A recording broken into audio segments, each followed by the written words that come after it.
Hello and welcome to my little corner of the universe. This is a release presentation of curl 8.12.1, the patch release. So this is me. Where am I? Up here. I do curl full time. I work at Wolf SSL. That's my website. That's a photo of my workplace that I'm sitting in front of right now. This today, what I'm going to talk to you about is release 265. And we have had participation. And I should just then maybe add it immediately. I'll get back to that. But this is a patch release, right? So it's been only been 8 days since the previous release. Because we found so many regressions in the previous release, we decided that we should rush out a follow-up and fix a bunch of those regressions and annoying bugs that we shipped in the previous release. And the ones who helped us do this rushed out patch release include these 27 contributors that have written code, reported bugs, and helped us, and 12 of them were new, and 12 of those 27 were commit authors, one new. So 1,342 commit authors so far.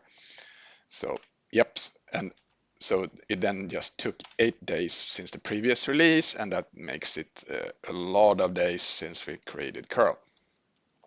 Too many days nowadays to mention.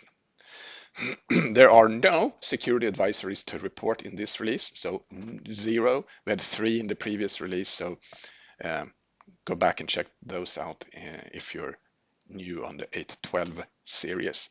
But we have an astounding 65 bug fixes in this release. 65 bug fixes in 8 days. That's a lot of bug fixes, yeah. So I went through that list as I always do, and I've extracted a bunch of them that I wanted to highlight to you. I call them my favorite ones. Maybe they're not my favorite, but maybe they're important in, I don't know. There are at least bug fixes. If you want the whole list, or you of course hit the website, go to the changelog, and there are links on pretty much everyone going to the issue or the pull request fixing them, and you can read up about all the details in case you're missing details in what I'm telling you. So we fixed a few documentation things in this release, and we're going to do additional things when it comes to SSH going forward. But if you use Libcurl and you use SSH, we strongly recommend using this option, and we pretty much just changed the wording to make sure that we emphasize this properly, so that you should use this option if you use SSH protocols with curl, SCP or SFTP. And we also adjusted the wording for how we use the SSL session cache, because in the previous release 8.12.0 we introduced this new that the SSL sessions are now cached in the multi-handle by default. So if you use a multi-handle that uses multi-interface, the session cache is automatically shared between all the easy handles added to the multi-handle, which is a huge benefit to most applications. And we just basically now make sure that the documentation reflects this new fact. And annoyingly enough, or strange or weird, or maybe naturally, people have. So we now made sure in a lot of documentations everywhere that if you sponsor the curl project, that is, you pretty much you donate money to us in some way or another. We don't promise any goods or services in return, meaning that you can't come complain that we don't deliver any goods and services and ask for the money back, which apparently has happened now several times, which I think is a little bit weird and odd, but still now we make it more clear so that no one should be able to say that we didn't deliver anything when someone donated money yeah, you understand the pain here, but now it's hopefully clearer. We had a little build error in the curl command line tool. If you built curl with some features disabled, then the tool wouldn't build because pretty much the tool would use the source code for the getLine function in from the library side, and now so that it caused the build problem, and now we fixed it, so it should build better even with disabled features in the library. So moving on, we did a bunch of libcurl related fixes, of course. We did TLS upgrade problems. We fixed them in IMAP POP3 SMTP that could cause the connection to fail or hang. This is one of those more severe regressions that we shipped in the previous release. We fixed the build problem on some niche operating systems that made them not build when we used for this function inet n to p and p to n, really old functions, but we still sort of messed up the build slightly, and now it should be repaired again. What as a little step in the ongoing sort of tightening the bolts around SSH in curl, we dropped support for libSSH older than 0.9.0, and this is because older versions of that library doesn't support the known hosts file at all. So we basically that's not good. So we sort of dropped the support for that. It's a little bit weird maybe to do this in a patch release, but still I wanted to have that done.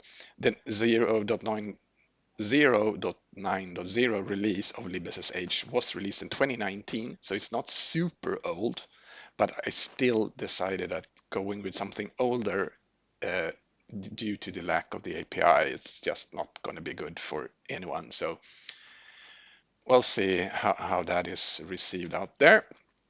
I fixed the problem with the netrc. It's an ongoing series about netrc fixes in curl for the last few releases, but I did another patch now that basically makes sure that if you ask curl to use netrc and perhaps even use a specific netrc file, it would not actually error out if you provided a missing file. Now it does.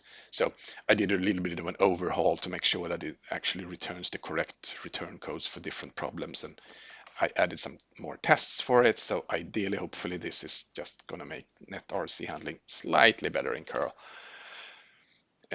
We had a problem fixed where if you would set a set of ciphers to use with an OpenSSL quick, that's the HTTP3 backend for curl, and you would then negotiate HTTP3, sort of, even though you would ask OpenSSL for a set of ciphers and you would negotiate this with OpenSSL, it would then reject the connection because we could then ask for ciphers that's not possible to do with HTTP3 and quick. Long story, but it should now work better. Even if you now insist on ciphers, it'll actually be ignored if they're not HTTP3 or if they're not TLS 1.3.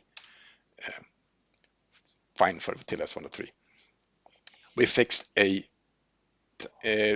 problem that's is actually it was a problem in a go-to in a error condition that we made for OpenSSL a while ago, and for some reason we hadn't detected this but we used out of scope variables in a go-to or after a go-to, and none of the compilers in the CI actually complained about it, which turns out that it was because we didn't have that particular warning enabled in GCC or Clang anywhere, which we saw and we were surprised. It was actually caught by someone building with Visual Studio, and now we have enabled that warning in CII build, so if we do the same mistake again, we would detect it.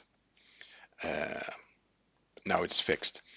If you build curl with multi-SSL, that means building curl with multiple TLS libraries at the same time in the build, and you would select one at runtime, which one to use. We could actually have a few of those init calls would end up calling a null pointer, pretty much using a null pointer as a function pointer. It would just crash, and that's fixed now. And it would do that for a particular set of TLS backends, not all of them. A little bit random, but anyway. And here's maybe the worst problem that we fixed. a little bit of a subtle explanation here, but pretty much when we changed, improved curl to use a shared SSL session cache in the multi-interface in the previous release, I messed up the code a little bit. So in some conditions and certain API usage combinations, you could end up with a stale pointer pretty much to stupid data, and then it would lead to bad crash. The people using building and running Kodi, the Kodi project, they found it pretty quickly because they used curl in that particular API combination, and it would crash all the time. We fixed it. We added a test case. The Kodi people verified it. So, and we also changed the code quite a lot so that it shouldn't be possible to happen again, at least not this way. Another interesting bug, I think, is that and this is a complicated one, but we use event FD for event signaling when it comes to handling name resolution, right? So we fire up a helper thread and we do the name resolving in that, and when we're done, we send a message back to the main thread, we're done. And that message is sent with event FD, which is a Unix-like sort of lightweight pipe, pretty much. So pretty much just signal, so we can wait for that file descriptor. Something is written, we don't care what is written because we just need something. Now we know it's done. And for some reason, event FD fails if you write less than 8 bytes. So you have to write 8 bytes. So we try to write exactly 8 bytes. But what's interesting is that we only do this on 64-bit systems, and we would write the size of a pointer, which on 64-bit systems would be 8 bytes. But it happens that we also so someone built curl then with the X32 ABI, which then is a 32-bit user space on a 64-bit machine. So that would still, according to our build rules, count as a 64-bit system, but it would have a 4-byte pointer. So we would write 4 bytes to event FD, and it wouldn't work, and the name resolution would break, and everyone was sorry. Now we fixed that, and now it should work. And now we should actually, going forward, we will now enable event FD for non-64-bit systems as well, because we fixed this properly, I think. Well, we will fix it properly. In this case, we actually fixed it for the X32 case at least. So we're not writing size of a pointer anymore. We actually make sure that we write a 64-bit variable, so 8 bytes. So we also fixed the build error when you build the threaded you build curl with the threaded resolver and you disable the socket pair use. It would just give us a warning for an unused variable. We fixed that. We had so we are introducing support for the HTTPS RR record slowly and gradually. I will talk about that separately and blog about it separately at some point, but it's for an additional DNS record, right? So when you do that, we have the threaded resolver and we use CARES at the same time.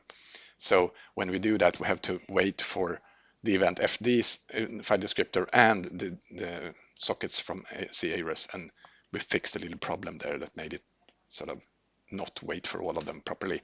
We also had a problem that if you would do this, if you would build with CARES and the threaded resolver at the same time and have HTTPS RR enabled, and the CARES initialization would fail, that would either just fail the entire name resolution, or it could result in a horrible crash. Now it's better. Now it should sort of manage this better. But I should just preface this by repeating and mentioning that HTTPS RR support in curl is still experimental. So you should really, this shouldn't be a problem, a major problem to anyone. It's sort of just, problems in the process. Sure, when we fix them, we're moving forward. It should work better now. We removed the runtime check for a too old zlib that we had before. That would sort of, if you had a too old zlib, we would try to detect it in runtime and say too old and return an error. Now we removed that completely and replaced it with a compile time error instead, pretty much because that check was inferior. So that check risk becoming bad and wrong when an update to a future zlib would come out. So because it did a stupid strcmp on the version that could then go wrong if someone would release zlib version 1.10 in the future, which is not completely ruled out, right? Fixed now. We fixed a few build related things. We fixed the IBM I build, so that we include this huge help, which is pretty much the generated help text when you build the curl command line tool. So we fixed that. We fixed a check in curl that now the configure and CMake now check for the function real path if that exists in your system, and then we use it appropriately. And or more importantly, if it doesn't exist, we don't try to use it, which was the problem in the previous release. We also make sure that this new feature that can be shown as enabled in curl called asynRR, it's only set now if you explicitly have asked for HTTPS RR support. And asynRR means that there's support for requesting the RR record asynchronously at the same time as you have a threaded resolver. It's a little bit complicated, but in short, it means this feature I just mentioned, that it uses CARES to get the HTTPS RR record while it resolves the hostname using getOtherInfo. And that feature, that option would be wrongly claimed to have been enabled in the build, even though it hadn't always been that. Now it should be better. When I sort of added this asynRR feature in curl, I also messed up a feature where we actually disable memory tracking in the test suite during certain conditions. And because when using threads, so it then no longer disabled the memory tracking when we were using threads, and that would mess up certain things in the test suite. And now I restored that. The test suite runs better again, even in threaded using asynchronous RR. And we now work better run tests in paths with spaces, even though I would highly discourage anyone from using paths with spaces when it comes to development in general, because configure and other things really don't like paths with spaces, so I would not recommend it. So even though we've made a small adjustment here to deal with the paths with spaces better, I still fear that we have other issues with paths with spaces. So don't do that. Don't go there. And exactly as I mentioned in the previous release presentation, we're going to remove support for 2 TLS libraries by May this year. Bare SSL and Secure Transport are going to be cut out. They don't support TLS 1.3. We want to encourage everyone to use libraries that support 1.3 for the future proofing. And these libraries are pretty much, more or less abandoned. We are also going to we're going to remove support for MSH3 in July. That's a experimental quick and HTTP3 backend that we support today.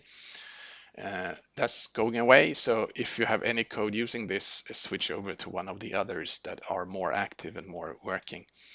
And by September, we're going to remove support for the Win build system. And it may sound as we remove support for Windows builds, but we don't. We will still support building and using and running on Windows. This is just one particular build system that we will remove.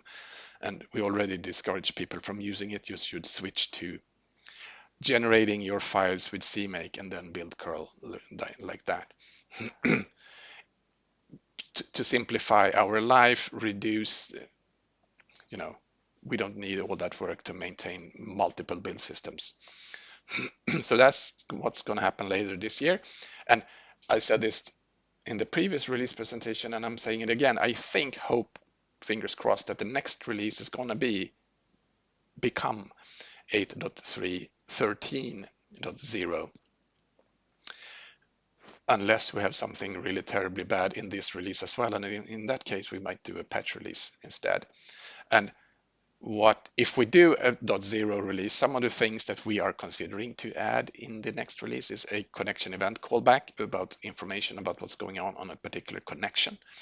We have a option to disable the automatic pong for WebSockets. So WebSockets has a concept of pings in the protocol layer level. So pings and pongs, and right now curl always automatically responds to a ping with a pong, but this is an option to disable that automatic auto pong. So instead, let the user do that or the application do that. We have this new write out variable coming called TLS early data about how much data that was actually sent early in a request or a transfer. We have a option to set upload flags when uploading things, in particular to IMAP, so that you can decide, for example, when you upload an email over IMAP, should the mail be marked as already read or not read? For example, there are a few other flags. We're gonna drop support for building with Visual Studio 2005 or older. Yeah, that's 20 years old versions of this Visual Studio. We will drop support for using that. Again, to simplify our lives, we won't test it, we won't provide workarounds for them. It makes our lives easier and more laid back. And I have this pending suggestion to support reading URLs from a file using the -- URL option in curl instead of just a single URL. Could be fun. Yep. That's pretty much it. No, sorry, I forgot about that. We have another PR for adding pings over MQTT, which I think is a fair thing to do. Pretty much if the connection has been idle for X number of seconds, send a ping and there's a pong sent back. Again, similar to the WebSocket thing, it's a countermeasure to middle boxes or someone deciding that the connection is idle and shutting it down. If you, for example, you're waiting for an event, it could take a long time. You don't want the connection to get shut down. What if you have a doorbell over MQTT or whatever? You're just waiting for it to say bing, and might take a while. Yep. So the next release then is supposedly ideally coming on April 2nd and not before that. The ongoing release notes is always published on this URL.